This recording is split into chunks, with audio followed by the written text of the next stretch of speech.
Hey, this is Anthony Cesare, and in this video I'm going to analyze 4 lines of lyric in the Counting Crows song Along December so you can see what works so well about them. Overall, Along December is about loss. So with that in mind, I felt that this section of lyric was the most impactful. So it goes like this. The smell of hospitals in winter, and the feeling that it's all a lot of oysters but no pearls.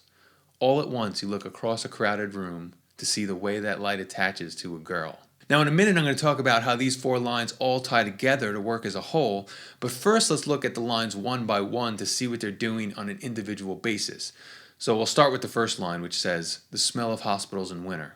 The main reason I like this line is it's talking to your senses. In this case, the sense of smell specifically, which seems to be a less used sense out of the 5 senses, which makes it more effective when you are able to incorporate it. Listeners relate strongly to what they've experienced through their senses, so when you talk about something in reference to the 5 senses, it's a great opportunity to conjure up memories that your listener can relate to. And anyone who's been to a hospital is familiar with the smell, so you immediately relate those words back to your own past experiences of what a hospital smells like, and just like that, you're in the scene. So the idea of a hospital also plays into the idea of loss and longing, since a lot of people associate hospitals with just that. So let's move on to the next line. This one says, and the feeling that it's all a lot of oysters but no pearls. So this line is a cool metaphor that plays into the longing theme that we've been talking about. A good metaphor is going to relate something to another thing that seems unrelated by finding its common ground. And in this case, lead singer Adam Duritz is relating the experiences going on in his life to oysters and pearls by tying them together through their common ground, which is the idea of looking for something that probably isn't there. So the visual of someone looking through oyster after oyster and never finding a pearl can easily be related back to Duritz's character with the thought that he might never find what he's looking for in his life, which would be the pearl. The line after that reads, all at once you look across a crowded room. Now this line on its own doesn't carry that much weight in itself, except to say that it's setting up the line that follows it. So in addition to that, the thought of a crowded room is a pretty visual thought, and like I mentioned earlier, anytime you can appropriately engage the senses, you're probably doing a good job of drawing your listeners into your story. So let's move on to that last line of the section, which is my favorite of the group, which says, to see the way that light attaches to a girl. So this is a cool metaphor.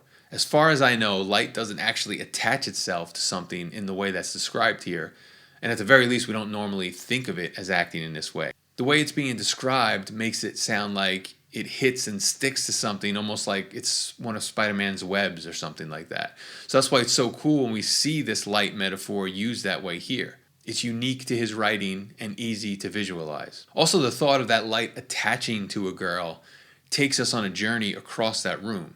So in the previous line, we were told you look across a crowded room, which sets the stage of the room for that light to travel across. And then it finally lands on a girl being lit up in a way that only a special person can be lit up. And the fact that she stands out and is brighter than everything else in that room speaks to how he sees her. By the way, if this is the kind of songwriting information you're interested in and want more of, be sure to subscribe to this channel and stay updated on our latest songwriting videos, and grab your free songwriting cheat sheets with the little I in the upper right hand corner of the video or in the description below. So all these lyrical tools acting one after another make for a nice little section of lyric, and if we look at these 4 lines more carefully, we could say that they're laid out like this.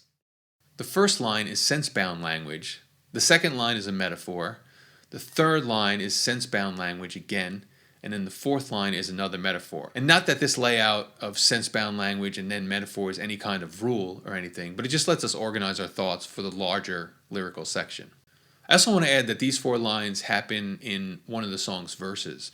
Typically being very detail specific by using sense-bound language and metaphors works well in the verses, and that's because it allows the chorus to hold back and be more general, since the verses got to be very descriptive when moving the story along, and then those descriptive verses let the more general choruses soak up the meaning from the details in the verses. Another lyrical thing to consider is that a strong opening line is an important gateway into your story. So if you're interested in hearing a further analysis of the opening line in a different Counting Crows song, I talk about that in a bonus extension to this video in our members site, which you can learn more about with the link on screen or below the video. And if you found this information helpful, subscribe to this channel and grab your free songwriting downloads with the links on the screen and below the video.